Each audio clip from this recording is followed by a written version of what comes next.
ce concept de manipulation. On voit, n'est-ce pas, dans ce mot manipulation, indépendamment du qualificatif qu'on va lui apposer, manipulation génétique ou manipulation psychologique, l'idée de mettre la main, manipulation, mettre la main sur un ordre pour le changer, l'altérer. On peut même se dire qu'une manipulation, ça peut être une altération violente.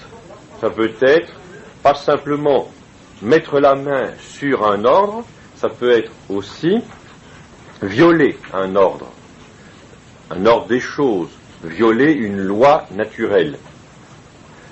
Sous le mot de manipulation, il y a bien cette idée d'un ordre manipulé, trafiqué, vicié. Le manipulateur subit ou opère une mutation. Ce qui autorise, si vous voulez, cette manipulation, c'est en aval, bien sûr, la volonté de transformer un ordre, mais en amont, c'est une certaine mutation, une certaine façon différente de voir le réel, d'approcher la réalité des choses. Je ne cherche pas à juger ou à qualifier moralement cette manipulation. Je dis que le manipulateur peut subir lui-même cette mutation involontairement, ou il peut l'opérer volontairement. On verra cela. Toujours est-il qu'une chose est importante dans cette mutation qui donc, en amont, justifie, ou en tout cas explique, cette manipulation.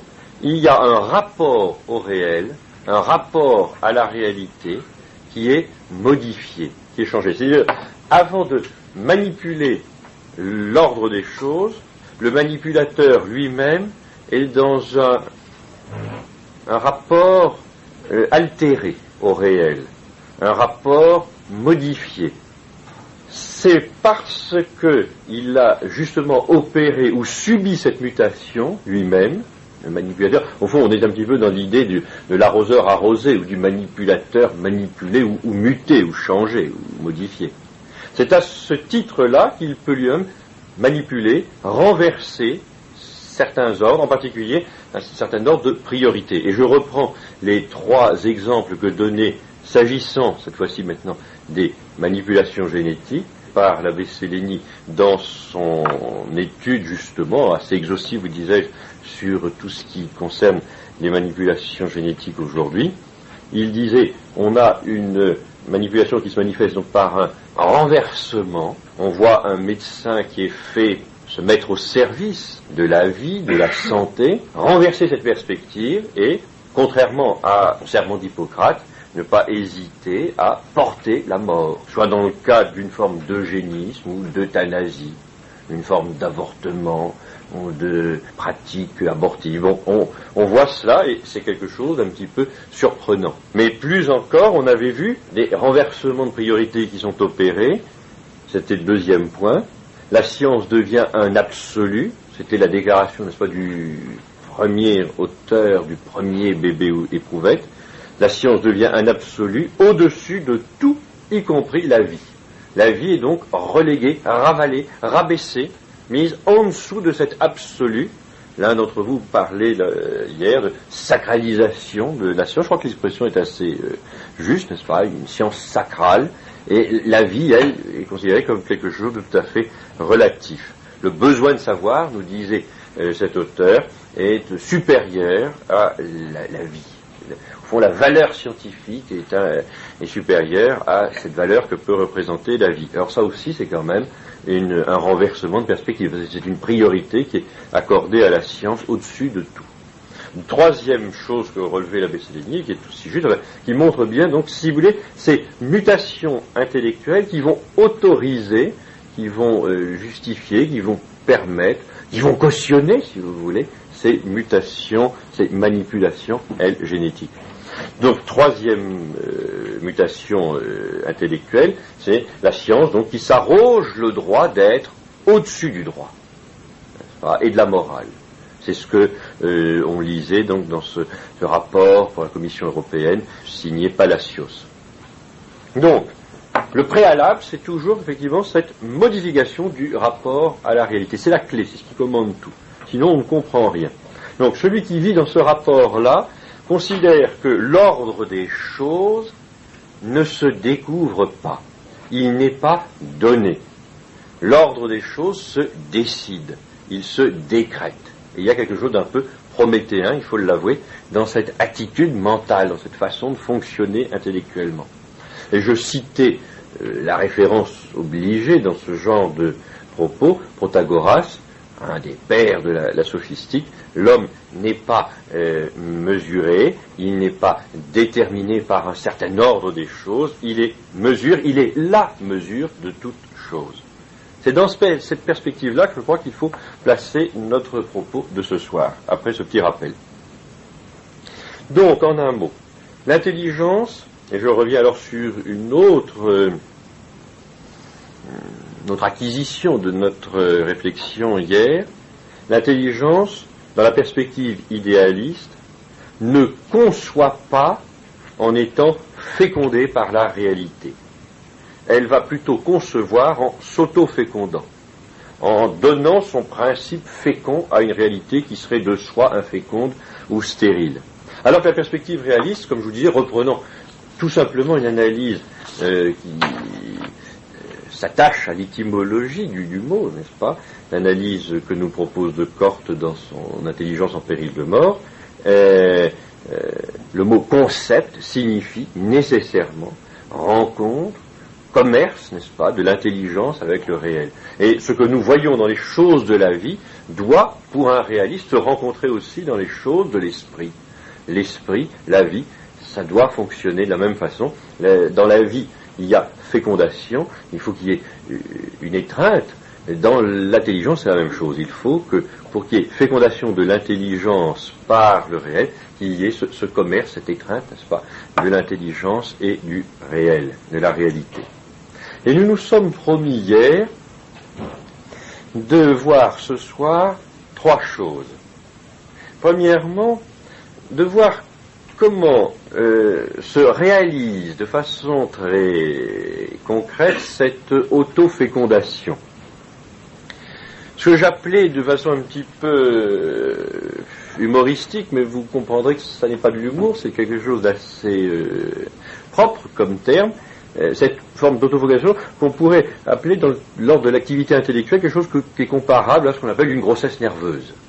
Quelque chose. Alors, je vous avais dit, on pourrait étudier cela dans Chateaubriand, les Mémoires d'outre-tombe, la jeunesse à Combourg, et spécifiquement cette page très très très célèbre où Chateaubriand invente complètement cette sylphide, ce fantôme d'amour. On va voir que c'est un très très bon exemple, effectivement, d'auto-fécondation, une grossesse nerveuse, indépendamment de la qualité littéraire de la page en question. Il y aurait d'ailleurs une analyse stylistique à faire très très très intéressante, et en particulier bien repérer la façon dont Chateaubriand utilise les épithètes et sature la sensibilité et l'imagination de son lecteur. Mais enfin, ça n'est pas le propos de ce soir, nous sommes plutôt dans une perspective philosophique plus que littéraire. Mais toujours est-il que cette étude, donc, que nous allons faire, puisque nous sommes engagés à la faire, il va bien falloir la faire, cette étude servira de bonne transition. Elle nous permettra de bien passer du point de vue biologique génétique au point de vue psychologique. Ça va nous servir effectivement de transition pour passer de la manipulation génétique à la manipulation psychologique.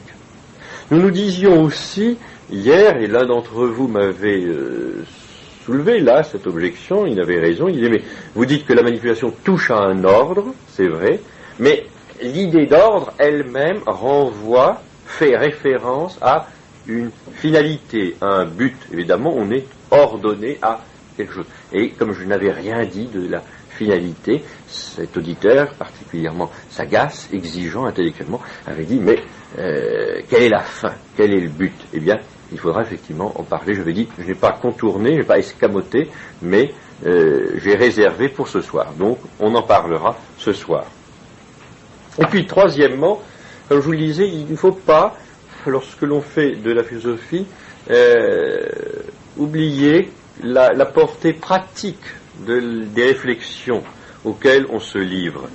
Or, ce travail que nous effectuons sur la manipulation, tant sur le plan génétique que sur le plan psychologique, doit nous permettre de mieux nous prémunir contre les manipulations, parce que nous sommes tous potentiellement manipulés, tous potentiellement nous pouvons être manipulés, et nous sommes manipulables, n'est-ce pas? Alors il faut voir quelles sont les parades, quels sont les anticorps, si on veut, qu'on peut fabriquer pour se prémunir contre ce risque, ce danger-là. Donc, on verra ces trois choses. Mais tout d'abord, ce que je vous l'ai promis, commençons, et là j'emprunte à Descartes cette analyse qui doit nous servir de transition. Donc dans Chateaubriand, ceux d'entre vous qui ont lu les Mémoires d'Outre-Tombe, donc c'est au tout début, la jeunesse dans ce château un peu sinistre, avec un père extrêmement sombre, des soirées d'hiver qui sont par définition longues, un château médiéval qui n'a rien de confortable. Et dans cet univers-là, terriblement prosaïque, la créativité poétique de Chateaubriand se donne libre cours, et il arrive donc à fabriquer cet être chimérique, qui est connu dans l'histoire de la littérature française sous le nom justement de Sylphique de Chateaubriand. Descartes ne cite pas tout. Il y a plusieurs chapitres qui sont consacrés dans Chateaubriand. Il prend les extraits les plus significatifs.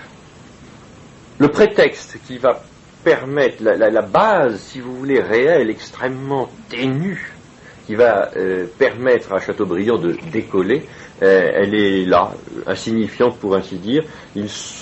La famille de Chateaubriand est réunie au salon, un voisin du château est là avec sa jeune épouse, il y a un petit bruit à l'extérieur, tout le monde se porte à la fenêtre, on regarde à l'extérieur un petit peu ce qui se passe, et puis lorsqu'on a vu, eh bien, on s'en retourne.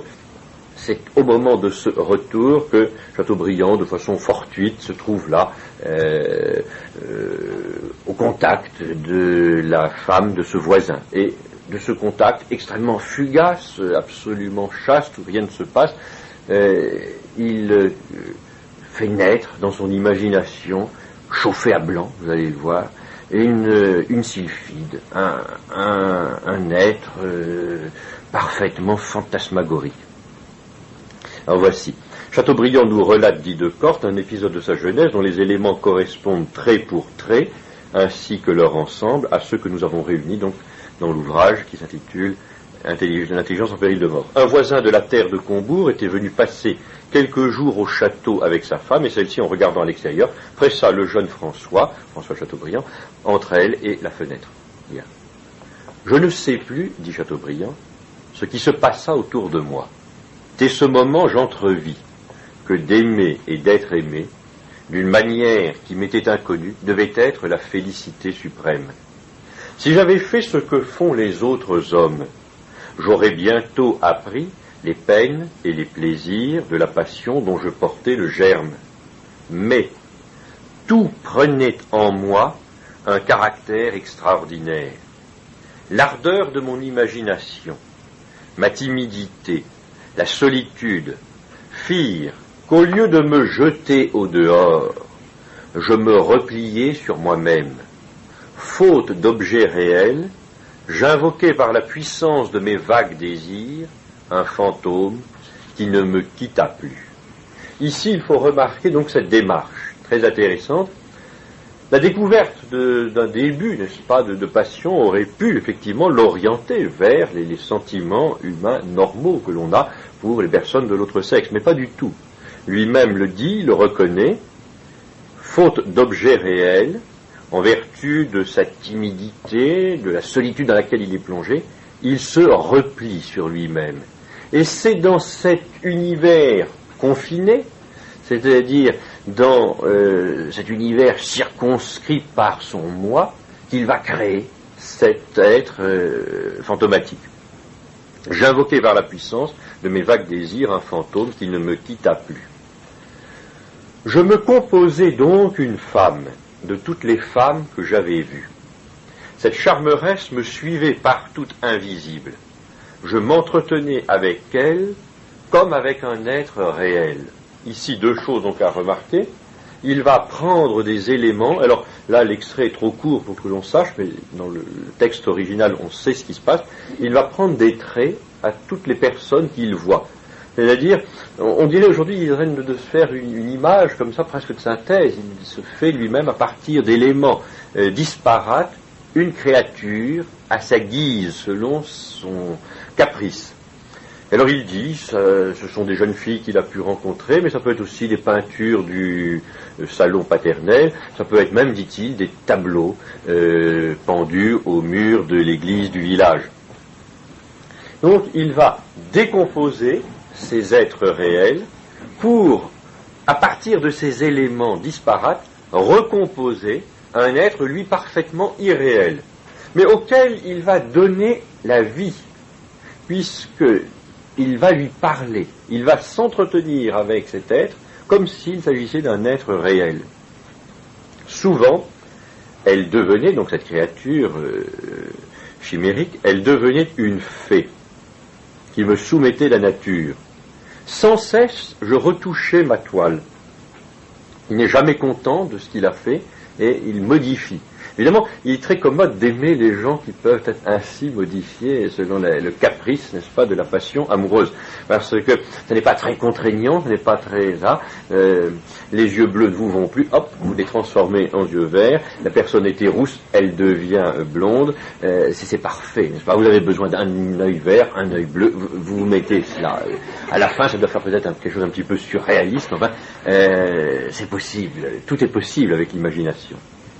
Souvent, elle devenait une fée qui me soumettait la nature. Sans cesse, je retouchais ma toile. Pygmalion fut moins amoureux de sa statue. Mon embarras était de plaire à la mienne. Héros de romans ou d'histoires, que d'aventures fictives, j'entassais sur des fictions. Il le voit. Et il avoue, n'est-ce pas, ce délire, parce que c'est quand même une attitude délirante, dure 2 ans. Il a des moments, n'est-ce pas, de retour au réel. Et en général, ces moments sont toujours douloureux. Il le dit lui-même, à ce moment-là, je m'étends sur mon lit et je me mets à pleurer parce que je m'aperçois qu'il n'y a plus aucun rapport entre cette chimère et puis la réalité qui m'entoure. Mais comme la réalité le déçoit, comme la réalité ne lui plaît plus, il va se réfugier toujours, et ça va durer pendant 2 ans, dans cet univers onirique, complètement fictif. J'entassais donc fiction sur fiction. Au sortir de mes rêves, je n'osais plus lever les yeux sur l'image brillante que j'avais attachée à mes pas. Ce délire dura 2 années entières, pendant lesquelles les facultés de mon être arrivèrent au plus haut point d'exaltation. Je montais avec ma magicienne sur les nuages, plongeant dans l'espace, descendant du trône de Dieu aux portes de l'abîme, les mondes étaient livrés à la puissance de mes amours. Je passe un petit peu, et ce qu'il y a d'intéressant, c'est que, exalté comme il l'est, à ce point d'incandescence où est portée son imagination, il a le sentiment de n'être plus un homme, il a l'impression de transcender la condition humaine. Il le dit ici. Je ne savais plus quelle était ma véritable existence. Accablé et comme submergé de ces doubles délices, délices des sens, jouissance de l'âme, il ne sait plus où il en est, et il en est très content. Il dit, j'étais homme et je n'étais pas homme. Je devenais le nuage, le vent, le bruit, j'étais un pur esprit, un être aérien, chantant la souveraine félicité, je me dépouillais de ma nature, pour me fondre avec la fille de mes désirs, pour me transformer en elle, pour toucher plus intimement la beauté, et voici le terme important, pour être à la fois la passion reçue et donnée, l'amour et l'objet de l'amour. Ici alors on a affaire à une véritable mutation. Une mutation qui n'est plus d'ordre génétique ou psychologique, mais qui est une mutation qui se voudrait d'ordre ontologique. N'est-ce pas? C'est l'être même d'un être humain qui voudrait être changé, transformé. Je me dépouillais de ma nature et je voulais être à la fois celui qui aime et celui qui est aimé. C'est-à-dire abolir, annuler la distance entre l'objet et le sujet. Tout à l'heure, je vous disais, dans une perspective réaliste, il y a effectivement un objet, il y a fécondé un sujet connaissant. Mais il y a une distinction réelle entre les deux. Ça ne peut pas être autrement. Dans une perspective idéaliste, l'idéal, si j'ose dire, sera de faire en sorte que le sujet n'ait plus besoin d'un objet contraignant, contrariant, qui le mesure, qui le détermine. Il voudrait être à la fois le sujet et l'objet. Ici, comme il s'agit de passion, ça sera à la fois le sujet qui aime et l'objet qui est aimé. Et dans son cas, c'est exactement ce qui se produit. Parce que fait-il? Il ne fait que s'aimer lui-même à travers cette production qui lui doit tout. Cet être chimérique, ça n'est que lui-même, ça n'est qu'une projection dans l'imaginaire de lui-même. Donc, je me dépouillais de ma nature pour être à la fois la passion reçue et donnée, l'amour et l'objet de l'amour. Mais comme Chateaubriand n'est pas un être délirant, il s'aperçoit que ces choses-là ne sont pas justes et il retourne à la réalité. Il s'aperçoit, il dit lui-même, tout à coup frappé de ma folie, je me précipitais sur ma couche, je me roulais dans ma douleur, et accessoirement dans mes draps, j'arrosais, c'est moi qui ajoute par mauvais esprit, j'arrosais mon lit de larmes cuisantes pour un néant. De plus en plus garrotté à mon fantôme, ne pouvant jouir de ce qui n'existait pas. Il voit bien, et il s'aperçoit que ce songe, qui est un mensonge bien sûr, est un enfer. Et de façon très synthétique, ramasse un petit peu les leçons que l'on doit tirer de cette page. Il dit à juste titre, qu'est-ce qu'on voit là? On voit la solitude d'un moi, coupé de ses attaches à la réalité. Une intelligence submergée par l'imagination. Qu'est-ce que l'on voit? On voit également le repli d'une conscience sur elle-même, dans la création d'une pseudo-réalité. Une réalité de suppléance, un ersatz, un produit de synthèse. La projection de cette représentation mentale dans l'univers, l'ivresse aussi de la volonté de puissance, transformant la fiction en une réalité qu'il dirige et domine à son gré. La conviction même de remplacer Dieu et d'être le créateur des mondes.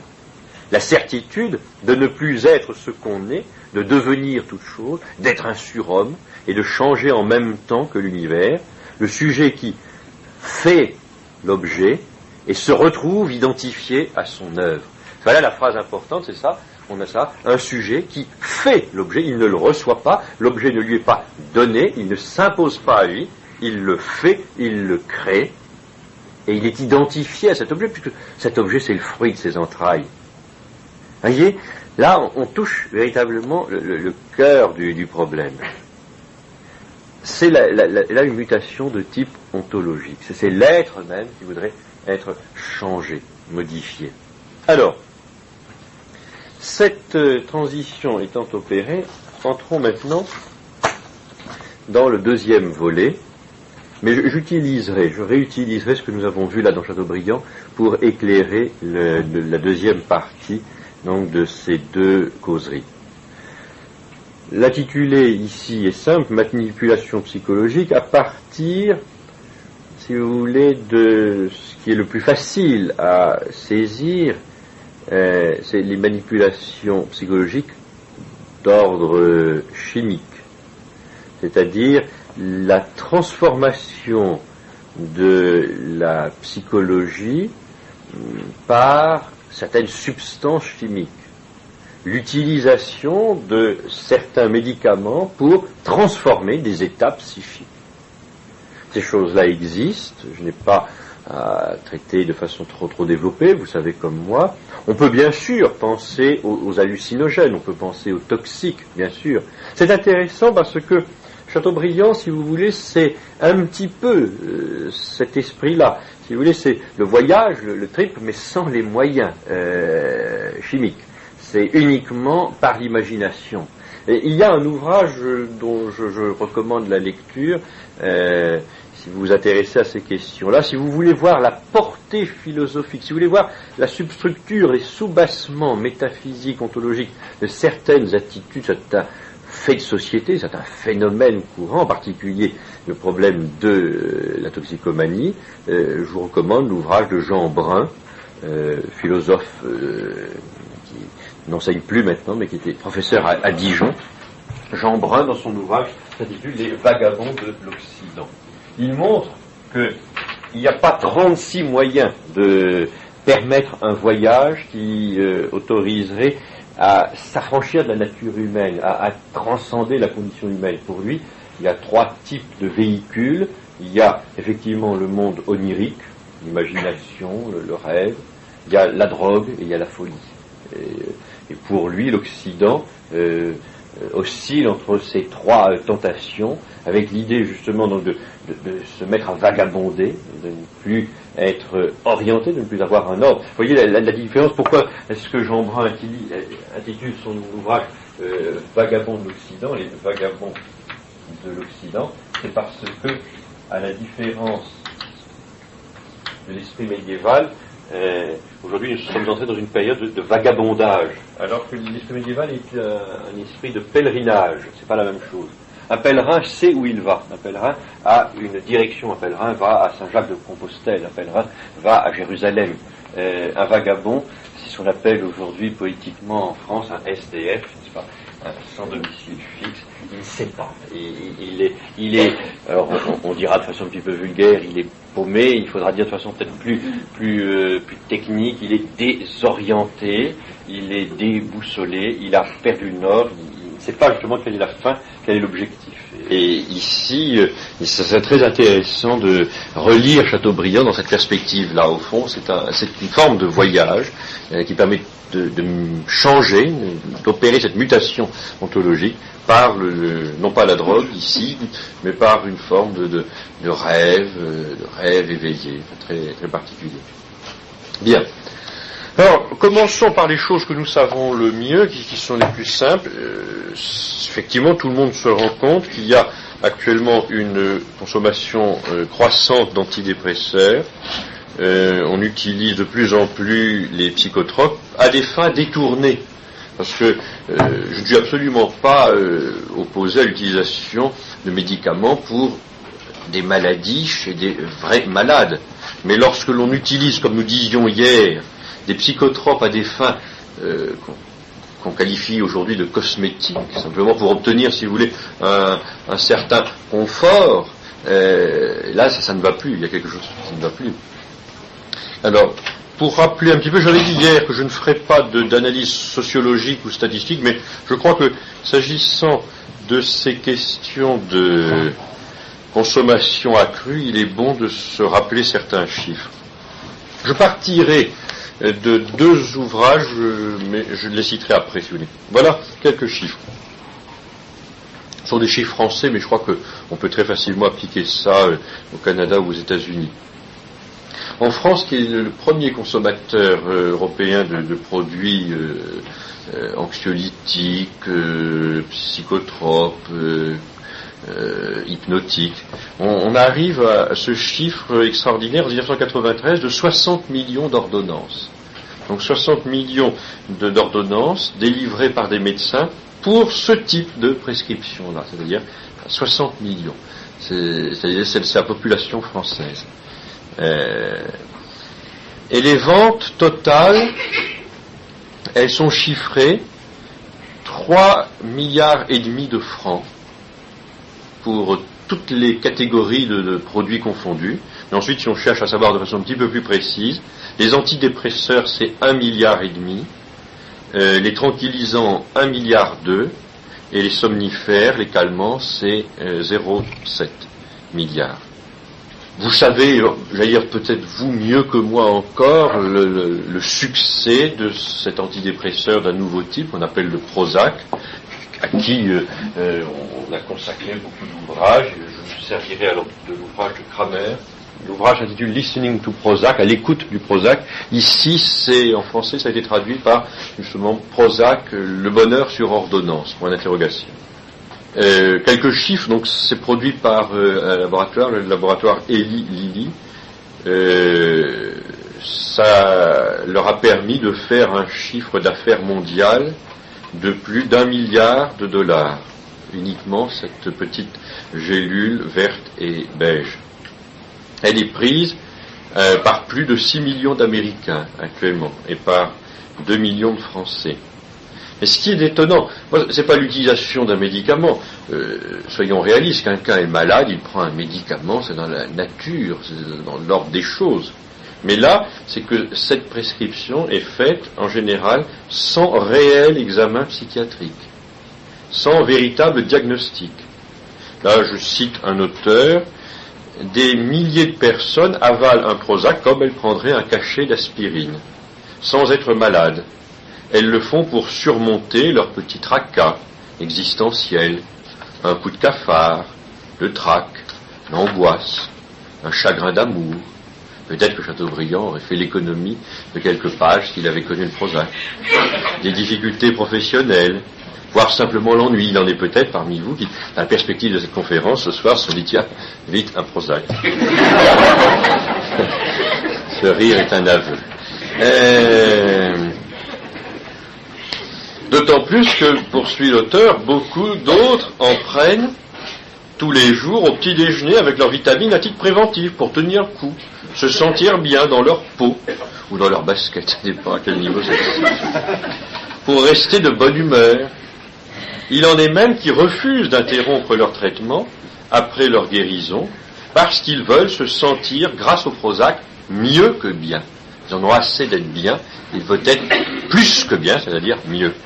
Alors là, aussi, on se dit, mais il y a à la fois manipulation, mutation. On s'est entendu que ce traitement peut manipuler, c'est-à-dire modifier, altérer le comportement, mais il y a aussi derrière une mutation.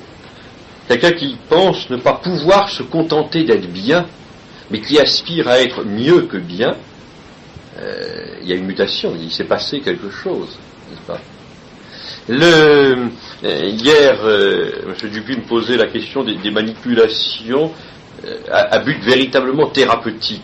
Ah, évidemment, elles sont bonnes. L'exemple le plus courant, dont je vous disais sur un plan physique, un chiropracteur manipule son patient pour remettre un membre déboîté à sa place. Et cette manipulation est tout à fait normale. Lorsque on prend un médicament, en principe, c'est pour, justement, obtenir ce type de manipulation bénéfique, thérapeutique. On a l'intention de retrouver, de recouvrer un état de santé que l'on avait perdu. Ça, c'est bien. Mais là, ça n'est plus ça. On ne demande plus la santé. On veut au-delà de la santé, n'est-ce pas? On voit autre chose. Et on voit effectivement des gens qui disent ne plus pouvoir se passer du Prozac, non pas parce que ce seraient des dépressifs qui auraient besoin d'un traitement antidépresseur, mais parce qu'une fois guéris, elles ont l'intention de se maintenir dans cet état de dépendance, au fond, pharmaceutique. Elles ont besoin de ça parce qu'elles se sentent mieux que bien. Alors ça fait réagir. Alors, de fait, plusieurs auteurs se sont posé des questions. Il y a le livre donc de Peter Kramer, et puis en France, vous avez le livre d'un psychiatre d'origine arménienne, Zarifian, qui a fait paraître un livre aux éditions Odile Jacob qui s'intitule « Des paradis plein la tête ». Et le titre est extrêmement révélateur. Alors, Zarifian s'inquiète de l'utilisation de ces médicaments. Lui-même, donc, est psychiatre, il prescrit ce genre de médicaments, mais il s'aperçoit qu'il y a une demande qui ne correspond plus à la prescription qu'il a établie. Alors, il s'en inquiète. Voici ce qu'il dit. Il a le sentiment, si vous voulez, que ou bien les gens veulent aller au-delà du bien-être, c'est un mieux-être permanent. Alors c'est peut-être ça d'ailleurs le meilleur des mondes.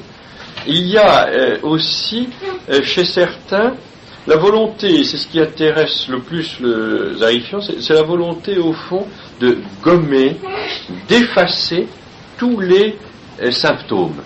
Faire en sorte qu'il n'y ait plus du tout ces voyants que nous avons tous, n'est-ce pas? Vous avez un mal de tête, c'est un symptôme, c'est intéressant. Vous avez de la fièvre, c'est un symptôme, c'est intéressant. Mais c'est intéressant parce qu'il faut chercher la cause. Vous avez de la fièvre, il y a une infection, il faut aller voir à la cause. Un bon médecin ne se contente pas simplement de faire baisser la fièvre, il va aller à la cause de cette fièvre. Il ne va pas faire de la médecine symptomatique. Par les antidépresseurs, dit Zarifian, et je crois qu'il a raison, on arrive effectivement à modifier, à manipuler, et peut-être même à gommer les symptômes. Mais on ne fait pas disparaître nécessairement la cause. Et là, je vous renvoie tous à une expérience qui est assez simple et que vous devez assez facilement comprendre, c'est que on ne conçoit pas qu'un état de souffrance morale, comme peut-être une dépression, puisse recevoir une réponse adéquate de type purement chimique. Concrètement, je ne vois pas quelqu'un qui souffre moralement allant voir un médecin en lui disant voilà ma souffrance, et l'autre n'ayant pour simple réponse que quelques molécules dans une gélule verte et beige. Il y a une adéquation, on se dit mais c'est pas possible qu'à une souffrance morale puisse simplement correspondre des changements moléculaires. Enfin, vous voyez la chose. Et cela est très vite perçu par les malades. Beaucoup de malades se disent c'est vrai, ça ne peut pas être ainsi. Alors qu'est-ce qui se passe? Et Zarifian lui-même le dit. Est-ce qu'on ne se contente pas simplement de manipuler les symptômes, de les modifier, de les déplacer, de les changer, en laissant le problème de fond intact? Et c'est ça, alors, qui est dangereux, parce que, si vous voulez, cette manipulation fonctionne comme un leurre. Le problème est peut-être déplacé, il est peut-être masqué, il n'est pas résolu. Et ça, c'est grave. Voici ce que dit Zarifian, je le cite. La volonté actuelle d'effacer les troubles psychologiques grâce au seul psychotrope ignore la signification profonde du symptôme, l'extrait artificiellement de son contexte biologique, psychologique, social. Et cette volonté de n'utiliser justement que des médicaments psychotropes, souvent, n'est-ce pas, ne sert qu'à masquer provisoirement le mal, ce qui fait que le patient est programmé à une rechute presque inévitable. C'est logiquement que l'on peut se demander si, et c'est Zarifian qui parle, qui fait référence de façon anticipée à l'introduction de M. Dupuis, demain le meilleur des mondes ne sera-t-il pas celui justement de l'anesthésie psychique et affective pour tous? Vous voyez, et ça, au fond, tous ces psychotropes arriveraient à fonctionner soit comme des promesses du bonheur, pilule du bonheur, le bonheur, n'est-ce pas, en gélule, le bonheur sur ordonnance, mais ultimement, derrière cette chimère, qu'est-ce qu'il y aurait? Il y aurait peut-être l'anesthésie totale, l'anesthésie psychique et affective de tout. Tous les symptômes, n'est-ce pas, sont gommés, effacés. Et au fond, un grand vide, au fond, une grande souffrance intérieure. Les problèmes que soulève la consommation actuelle des psychotropes, donc, est vu là par plusieurs auteurs, en France en particulier. Kramer appartient au Nouveau Monde.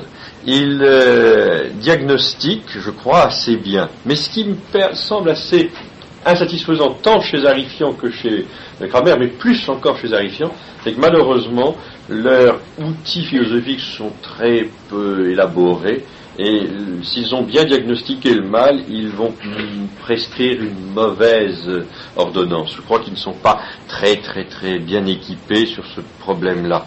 Parce que, au fond, ils sont assez marqués par l'esprit matérialiste qu'ils semblent dénoncer. Ils sont quand même assez tributaires de ce matérialisme ambiant contre lequel ils pensent s'inscrire pourtant en faux.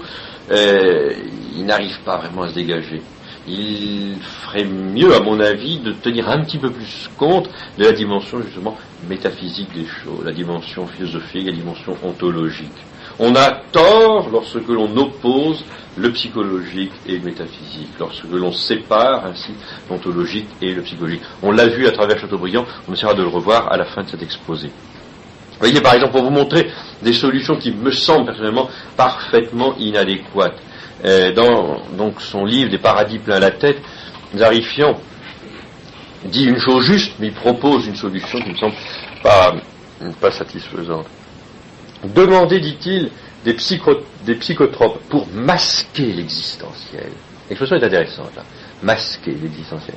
C'est passer à côté de la vie, négliger ses propres ressources, se condamner à perdre toute liberté.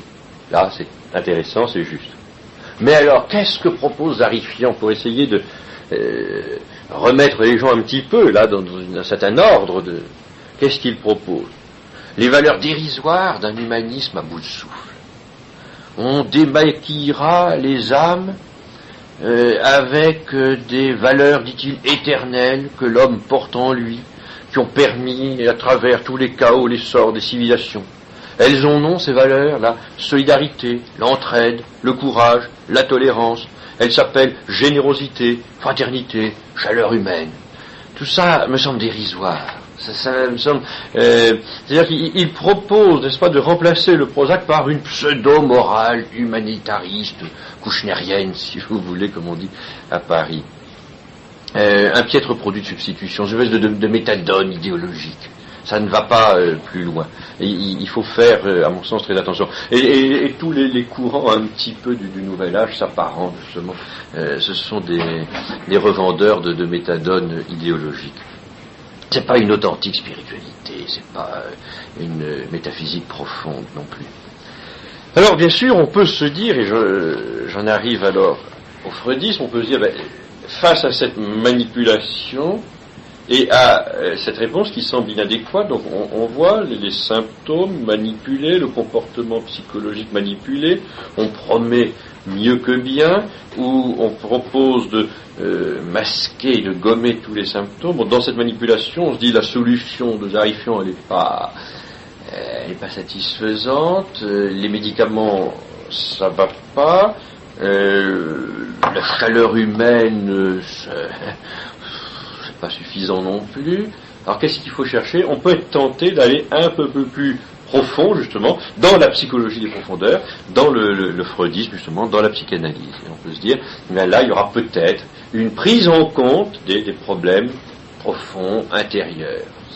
C'est une démarche qui peut s'effectuer. On se dit, là, ça pourrait être ainsi.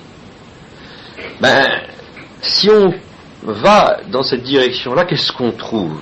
La psychanalyse, je ne vais pas vous faire un résumé ce soir, je n'en aurai pas le temps, mais enfin, de fait, pour Freud, le mal-être, si vous voulez, ou tout simplement le comportement névrotique, s'explique par un conflit intrapsychique. Je bois pour faire avaler ce que je vais vous dire.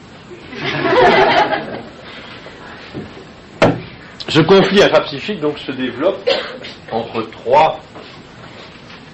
Il y a l'instance psychique inconsciente, n'est-ce pas, qui est le ça, qu'on peut aussi appeler soi ou il. Il y a l'instance consciente, le moi, et il y a le surmoi, où se trouvent, n'est-ce pas, tous les interdits sociaux, l'éducation parentale. Le ça, où se trouvent les pulsions, fondamentalement la libido et la pulsion de mort. Ça est régi par le principe de plaisir, la satisfaction des pulsions. Le moi, lui, est en contact avec le réel, avec la réalité, et il est régi, il est gouverné par le principe de réalité. Le conflit se situera entre ces trois instances-là. Voilà, ça, ce sont les instances psychiques, n'est-ce pas? Les instances psychiques, selon Freud. Ces instances psychiques donc sont en conflit entre elles. Pourquoi? Parce que déjà vous le voyez bien, le principe de plaisir est contrarié par le principe de réalité.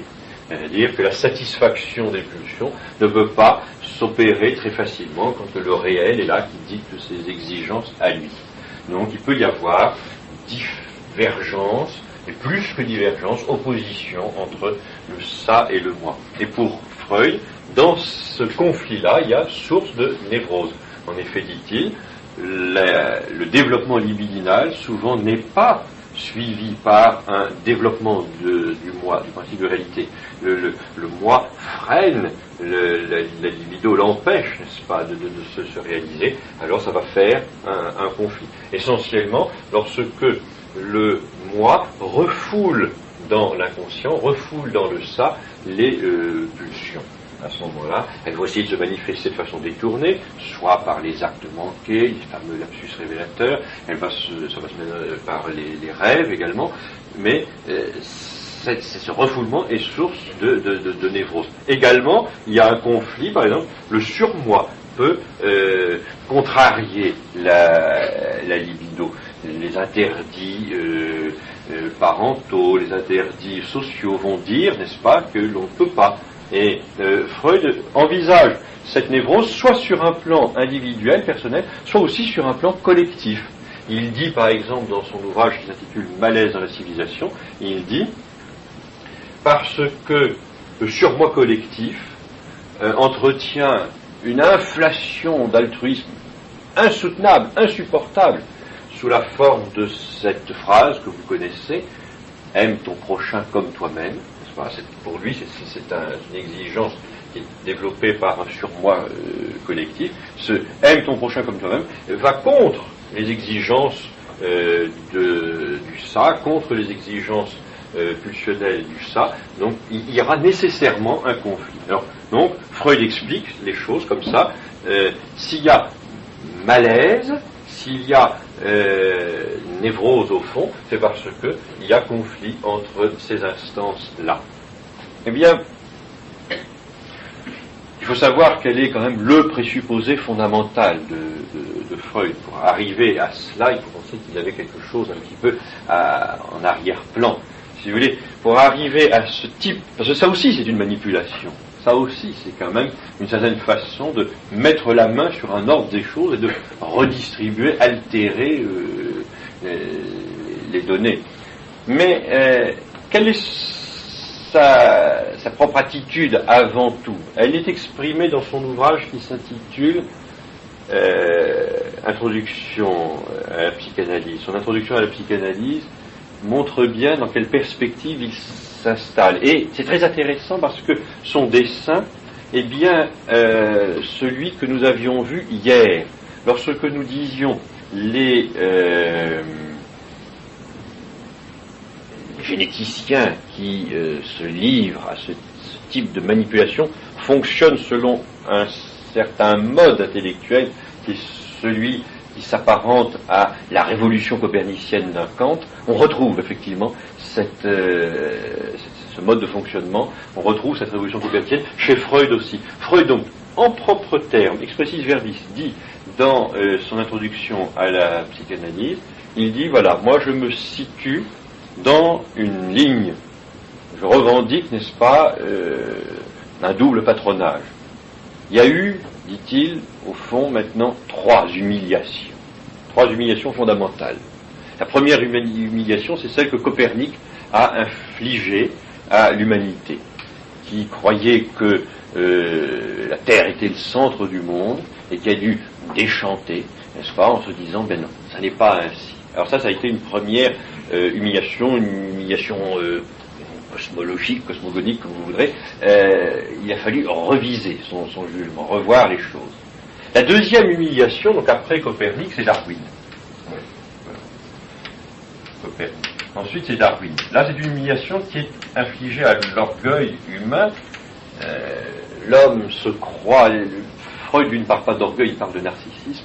Il dit, Darwin a montré à l'homme qui se croyait le roi de la création, il lui a montré qu'en réalité, il n'était pas spécifiquement différent des animaux qu'il prétendait dominer, qu'il prétendait régenter. Au fond, il descend de ces animaux, donc il y a une parenté entre eux.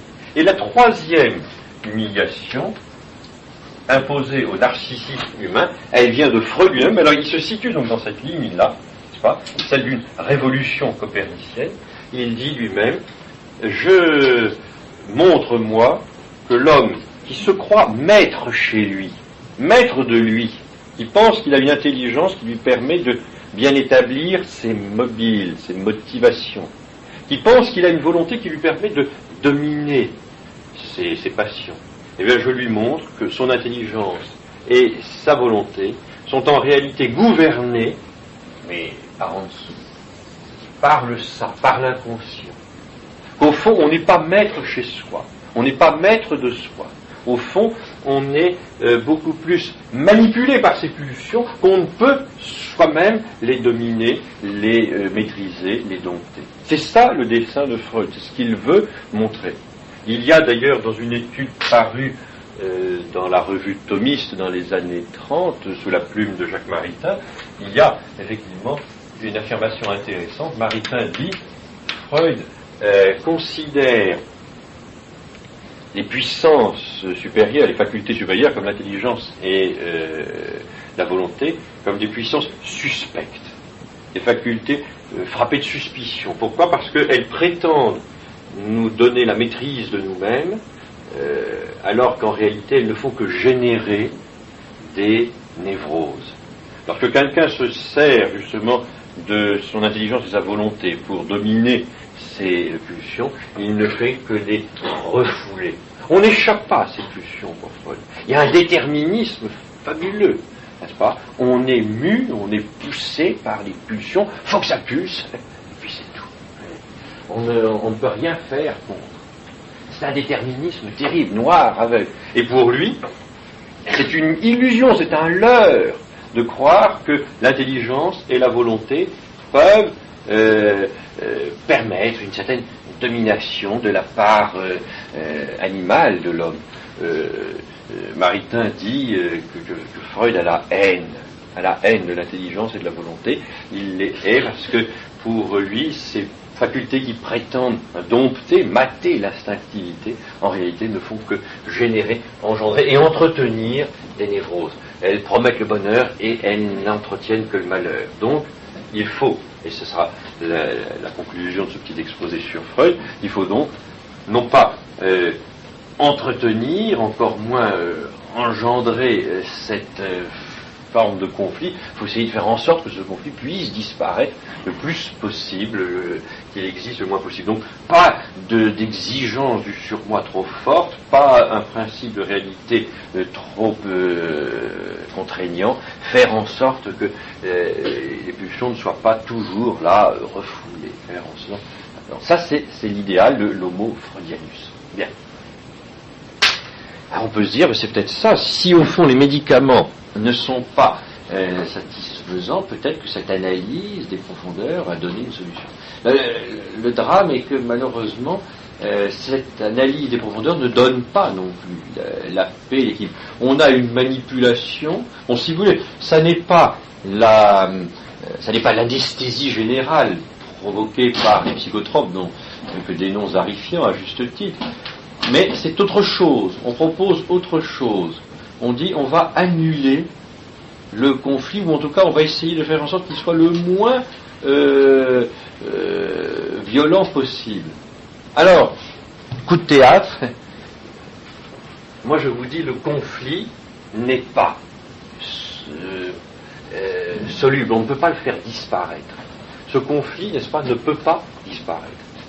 Et il ne faut pas le poser en ces termes-là, c'est vrai, mais il faut reconnaître qu'il y a au cœur de notre psychologie humaine, il y a effectivement un conflit. Il y a effectivement un combat à mener. Ça ne se place pas entre les instances psychiques, n'est-ce pas ? C'est pas entre le ça, le moi et le moi, mais il y a effectivement un conflit, et ce conflit n'est pas à annuler.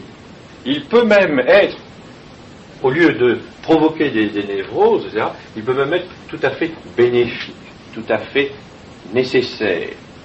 C'est une espèce de rousseauisme, d'optimisme rousseauiste qui guide Freud lorsqu'il pense qu'il peut mener ses patients à une espèce d'ataraxie où il n'y aura plus du tout aucun conflit. Non. il y a effectivement un conflit. Mais je reprends l'attitude qui était la nôtre dès hier soir, pour l'appliquer aux manipulations génétiques.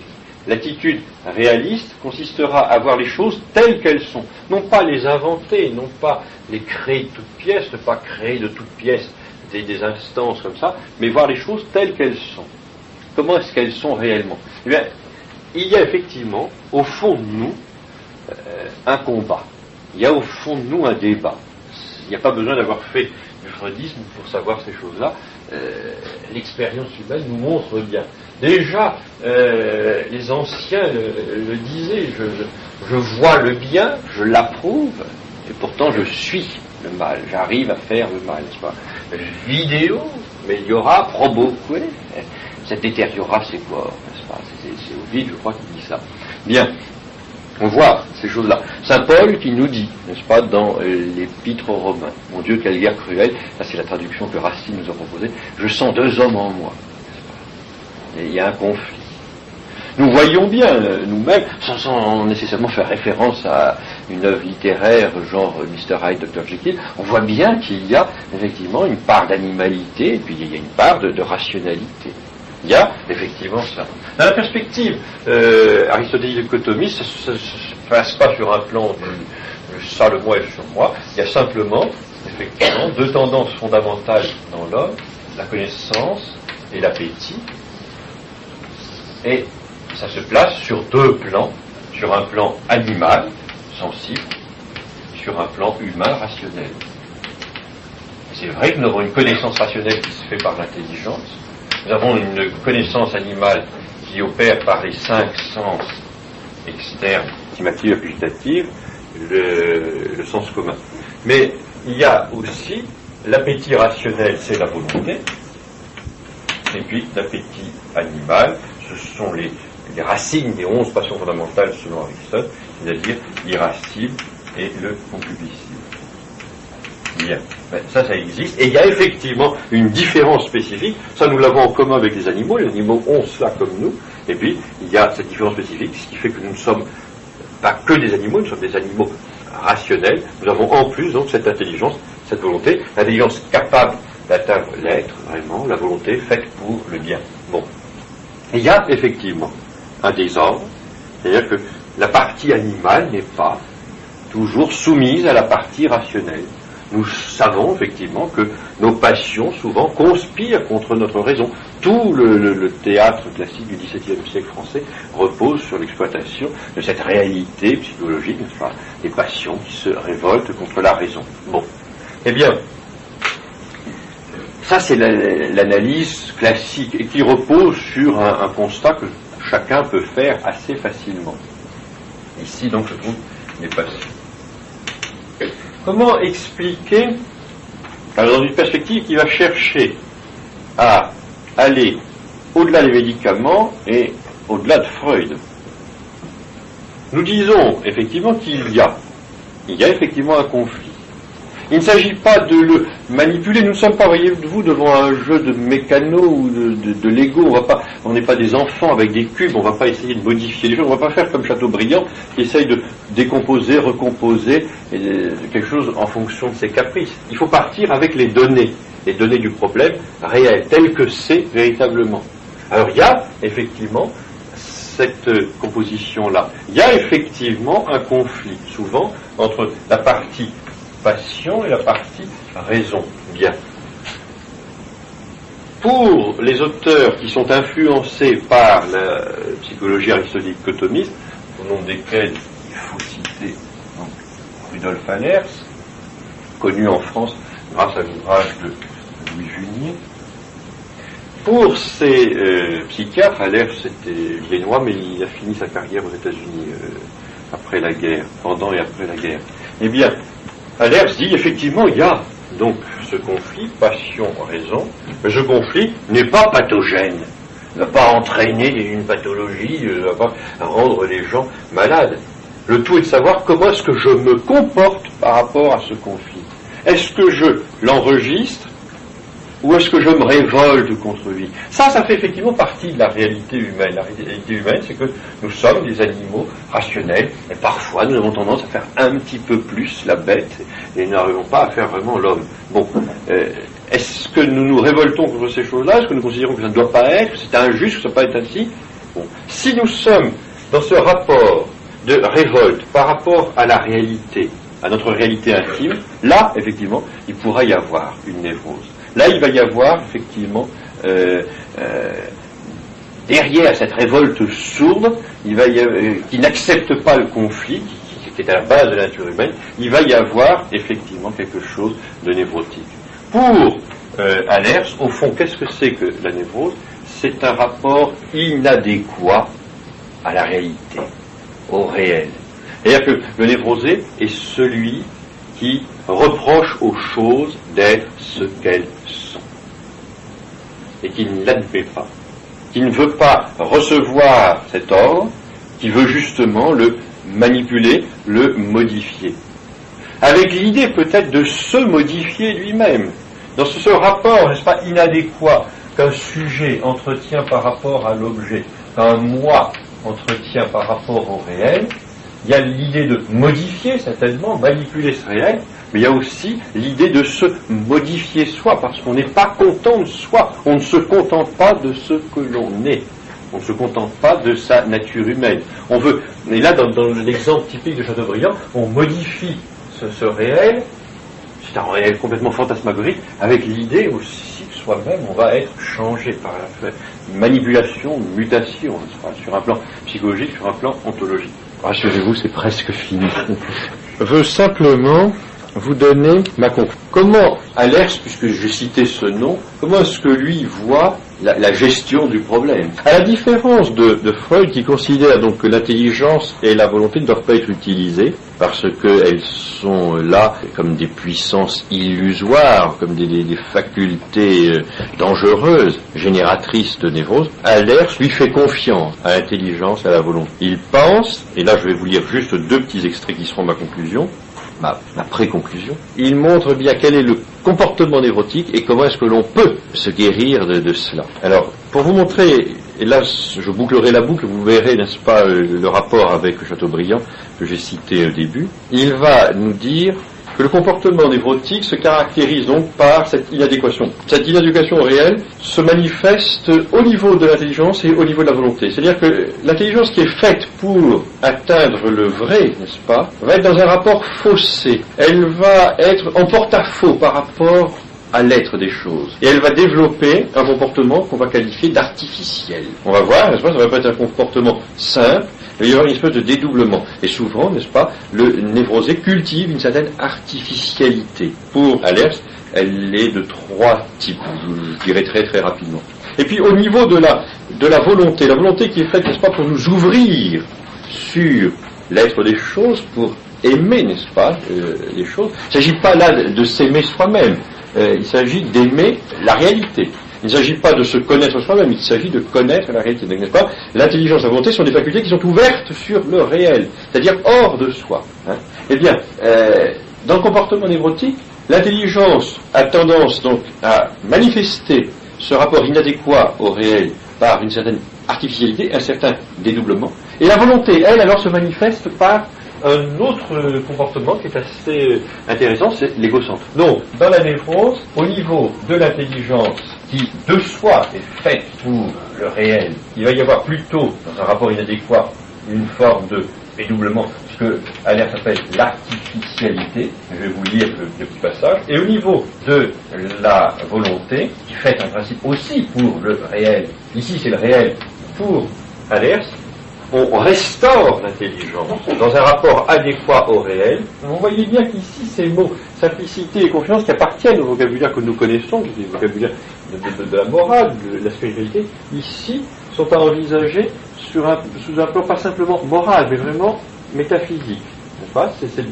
C'est pas un discours moralisateur qui est proposé ici, c'est le fondement métaphysique de tout discours moral. La morale, si elle n'est pas moralisatrice, si elle ne repose pas sur un volontarisme, la morale, n'est-ce pas, repose sur des réalités d'ordre métaphysique. Et bien ici, quand on parle de simplicité ou de confiance, c'est vraiment dans sa racine métaphysique. Bien, lisons ce petit passage, et vous verrez, alors, il y a trois types, n'est-ce pas, d'artificialité selon Allers, et il montre qu'ils sont plus ou moins tous présents.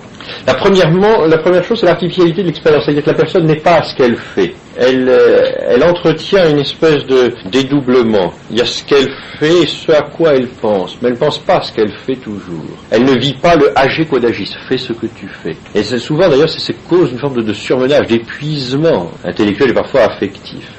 Elle se manifeste lorsque cette artificialité-là, lorsqu'un être humain est attiré en même temps par deux ou trois objets d'intérêt. C'est en somme le cas où nous ne sommes pas entièrement à l'expérience du moment. Nous ne vivons pas l'instant présent.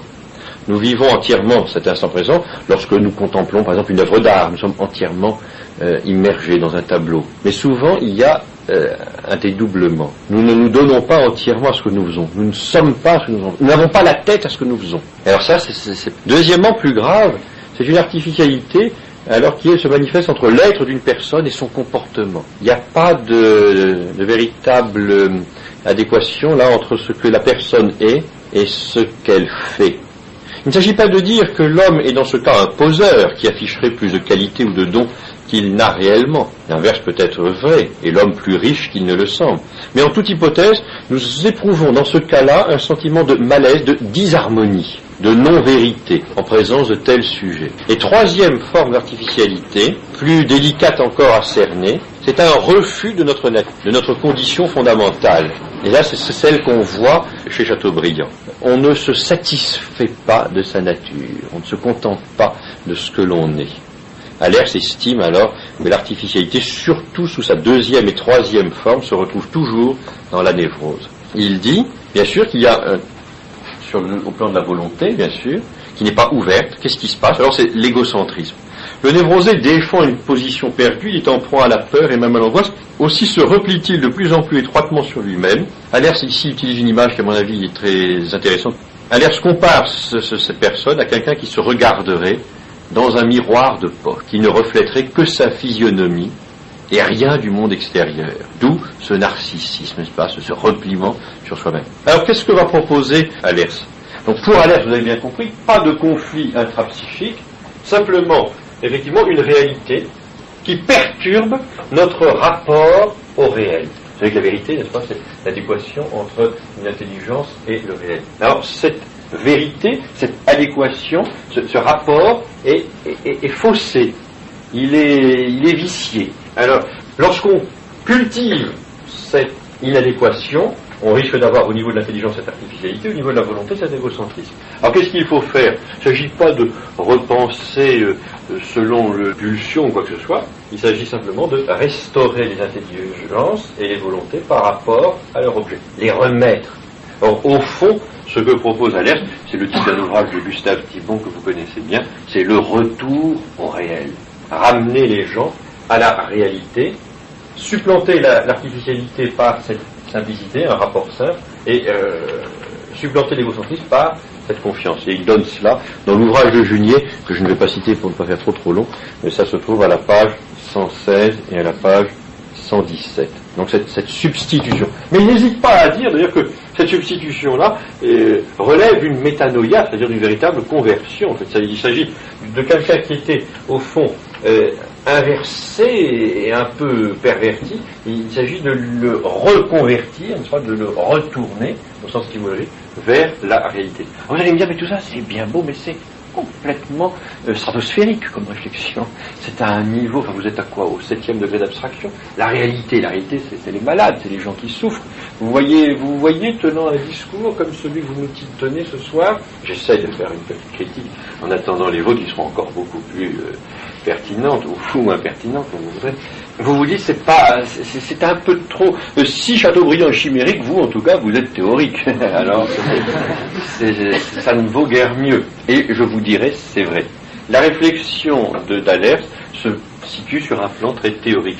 Je vais maintenant citer quelques noms, sans entrer dans leurs travaux, parce que je n'en ai pas le temps, de gens qui ont essayé de montrer, justement, que la théorie d'Allers, qui est en réalité le constat d'une réalité, de la situation réelle, eh bien, cette théorie peut se mettre en pratique. Et là, vous avez les ouvrages de Baruch repris par Marché, qui lui voit les choses sous l'angle, n'est-ce pas, de l'évaluation du jugement moral. Pour lui, effectivement, le rapport à la réalité, l'adéquation avec la réalité, doit être signifié, doit être manifesté par une certaine docilité à la loi naturelle.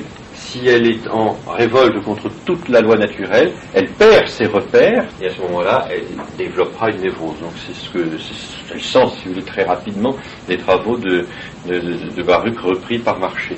Vous avez, de façon très concrète aussi, au niveau des exercices qui permettent de faire ce que l'on fait, à gérer, et qui permettent d'être à ce que l'on est, de rééquilibrer véritablement un sujet en l'ancrant dans le réel. Il y a les exercices de Vitose, qui est ce médecin de Lausanne extrêmement intéressant et qui reprend tout à fait la vision aristotélico-thomiste des choses, n'est-ce pas, à savoir que tout commence par la sensibilité, n'est-ce pas, le sens, ensuite il y a l'intelligence et enfin il y a la volonté. C'est-à-dire rien dans l'intelligence qui ne soit préalable passé par le sens et rien n'est voulu s'il n'est d'abord connu. Vous avez Vitose, on vous donne les noms, Vitose, les ouvrages donc du docteur Pierre Marché actuellement. Vous avez le travail d'un certain Labriole aussi, très intéressant pour empêcher les gens d'être écartelés entre le passé et le futur, mais arriver à vivre vraiment le réel, le hic et nunc, ici et maintenant. Pour les Dominicains d'Avrier, d'ailleurs, sont en rapport avec le docteur Labriole. Vous avez aussi très intéressant le docteur Stocker, médecin genevois, qui a fait des choses intéressantes aussi. Et puis vous avez, si je vous donne comme ça une rafale de noms, c'est pour que vous n'ayez pas l'impression que c'est une lubie que j'aurais exportée de Paris à votre attention ce soir. Non, c'est pour vous montrer, on est quelques-uns à avoir. Il y a également un jésuite du milieu du siècle, le père Émieux, qui reprenait, il faudrait d'ailleurs réactualiser un peu ses travaux, les analyses sur la psychasthénie, Janet, Pierre Janet. Bien, alors maintenant, la vraie conclusion, ce que vous attendez tous. Il faut enfin répondre donc aux deux petites préoccupations qui étaient les nôtres au début. Il y a effectivement donc un ordre. On peut manipuler un ordre pour le défaire, mais on peut aussi manipuler dans le sens du chiropracteur qui veut retrouver l'ordre. L'ordre, il est très simple. Il est effectivement défini par la fin. Nous, la fin, c'est le réel. C'est la réalité. Et pas le réel, j'allais dire, en soi. C'est le réel en tant qu'il est, comme dit saint Paul, le reflet du Créateur. C'est-à-dire que nous sommes faits pour nous inscrire dans un ordre réel qui est voulu par un créateur. Nous ne sommes pas les créateurs de ce réel. Si nous allons au réel, c'est pour que ce réel nous renvoie à son auteur que nous ne sommes pas. Et comme dit saint Paul, donc, nous sommes faits pour, à travers le visible, détecter l'invisible. Et il est insensé celui qui ne monte pas de l'invisible, du visible à l'invisible. Il a perdu le sens commun, il a perdu le bon sens, et il est en train de perdre le sens qu'il doit donner à sa vie. Au fond, c'est dans cette direction-là que nous essayons de voir les choses. On pourrait proposer une lecture non plus paulinienne, mais augustinienne de la même réalité, en disant, nous sommes nous-mêmes créés par Dieu, nous ne nous sommes pas créés nous-mêmes, nous avons été créés pour vous, mon Dieu. Notre cœur est inquiet tant qu'il ne repose pas en nous. Mais de fait, notre cœur ne peut pas reposer directement en Dieu. Il ne peut reposer qu'en passant par ses reflets. Il faut commencer par cette vision à travers un miroir, comme en énigme. Donc, c'est ainsi la fin qui nous est proposée. Et comment est-ce que l'on peut s'armer contre toutes ces manipulations ? Bien, je crois que vous voyez comme moi, le manipulable par essence, enfin celui qui est la proie de choix, le gibier par excellence, c'est celui qui n'a plus aucun point d'ancrage. C'est celui justement qui est manipulable parce que son rapport au réel est parfaitement inadéquat. Il n'a plus d'ailleurs de rapport vrai. Je connais une personne qui est psychiatre, je la connais à titre professionnel, pas en tant que client, je vous dis. On ne sait jamais, il y a des gens qui se posent des questions. Cette personne me disait, je vais, moi, mon métier, il est malheureusement très très simple. J'ai souvent donc à m'occuper de névrosés, de déprimés. Qu'est-ce que c'est? Essentiellement, ça revient toujours à la même chose. Ce sont des gens qui ont perdu leur repère. Ce sont des gens qui sont effectivement paumés, déboussolés, désorientés, qui n'ont plus de repères, qui ont perdu leur marque, qui ne savent plus. Et c'est ça, la personne la plus facilement manipulable sera ainsi conçue. Je termine vraiment en vous disant, je crois que cette petite causerie en deux volets a pour but de raviver, réactiver l'intérêt que nous devrions tous avoir pour la philosophie réaliste. Et je reviendrai en terminant sur cette formule. Ces deux phénomènes doivent nous permettre de bien opter. Il y a ceux qui considèrent que l'ordre naturel est à violer, à transgresser, et puis il y a ceux qui pensent que l'ordre naturel est à épouser. Alors je vous laisse le choix, moi j'ai choisi, je vous laisse deviner quel choix j'ai fait. Voilà, tout s'éteint, on va s'en aller.